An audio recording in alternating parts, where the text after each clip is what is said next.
So this time, ang palaro naman natin dito sa mga bata ay stop dance. So sa tingin ko, walang mananalo mga kumartes kasi ayaw nila magpatalo. Ang pinatutugtog nga pala namin dyan ay yung remix sa TikTok. Kaya kung mapapansin nyo, lahat naman ng sayaw ng TikTok, alam na mga yan. Lalong-lalo na ito si Kayla. Naku, laman niya ng TikTok. Kagaling nga niya mag-transition. Basta magpatugtog ka lang dyan ng mga trending sa TikTok, alam na niyan kung paano sayawin. Kaya nga lang, dito nga mahina yung sounds namin kasi maliit na speaker nga lang yung gamit namin dyan. As in, ayaw nila magpatalo. Binaliktad na nga namin. Ang sabi namin, kapag ka walang music, sasayaw. Kapag ka may music, titigil naman sila. At dahil kami na nga yung sumuko, sabi namin, mag-iba na lang kami ng palaro. Kasi sa tingin namin, ayaw talaga nila magpatalo. At alam na nila kung ano yung mga steps sa TikTok. Ang dami nga ni Ate Jen na binili ng mga pampapremyo sa mga bata. Kaya hanggang mamaya maglalaro kami, charot. Kanina kasi nung nag-Christmas party doon sa baba, marami nang naipamigay na prizes doon. Kaya lang, marami pa ring tira. Kaya yung mga natirang pampapremyo, ayan, ito mga magpipinsan ang maglalaban-laban. At ayan nga, nagbago na nga kami ng palaro kasi kanina walang magpatalo. Ngayon nga, ang palaro namin ay yung Hep Hep Hooray. Alam nyo naman siguro yon. At dito nga, palaban nga din ang mga batang are. Sa una, syempre, practice lang muna para ma-experience nila kung paano magkamali. Charot. So habang nag-e-edit nga ako ng vlog na to mga kumartes, at talaga namang pumipikit na yung aking mata. Kakawas ko nga lang kasi sa trabaho mga kumartes at ako'y inaantok na. Kailangan ko kasi mag-upload ng kahit isang vlog at saka isang pang-vlog ko na pang-affiliate. At dahil nga may goal tayo, kailangan ko talaga tong tapusin. Ang sabi nga, kailangan mong paghirapan ang mga bagay na gusto mong pagtagumpayan. Ay, nako, grabe namang motivation yan. Talaga naman. Araw-araw talaga may motivation ako sa sarili ko Aring aking videographer nakakasurag, kalikot. Paano, nakahiga ba naman si Ate Jan, siya ang nagkukuha ng video? Alam niyo naman, hindi naman iPhone ang cellphone natin, kaya naman pagka konting likot lang talaga namang maalog. Kaya dapat steady lang. Dito nga sa Hep Hep Hooray na to talaga namang ako'y napagod. Tingnan niyo naman itong aming si Kayla, talaga namang lumalaban din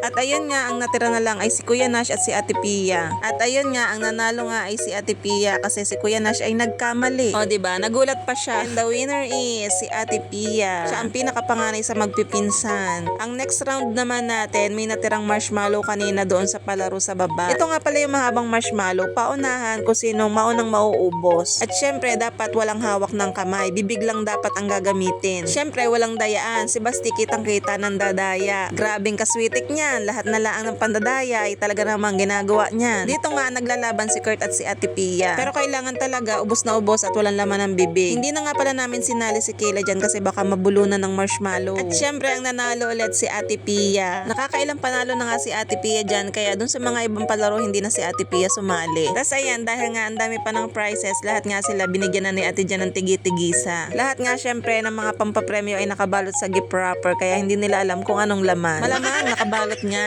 So nag-iisip pa kami kung ano pang pwedeng ipag-game sa mga batang ito. Yung hindi na sana gagamitan nga ng props. Tas ang naisip nga namin yung group yourself, kaya ayan si Kurt na iwan. Ano ba naman, sinolo yung gitna. Kala atay may mahihila din ng kapartner. Di anong nangyari, siya yung naiwan. Lahat sila may mga nakuhang partner. So si Kurt tanggal na. Sila na lang yung maglalaro. At dito nga sabi nga ni Ate Jen, group yourself into 4. Grabe si Keisha manghatak ha. Talaga naman. Yung dalawa tuloy sa gilid. Ayan, naiwan. Naiwan yung dalawang lalaki. Ayan, lugoy tuloy. Grabe talaga si Keisha dito. Napaka-competitive. Hatakong hatak ang ginawa sa kapatid Ay, tingnan nyo naman. Kulang na lang lumipad yung kapatid niya.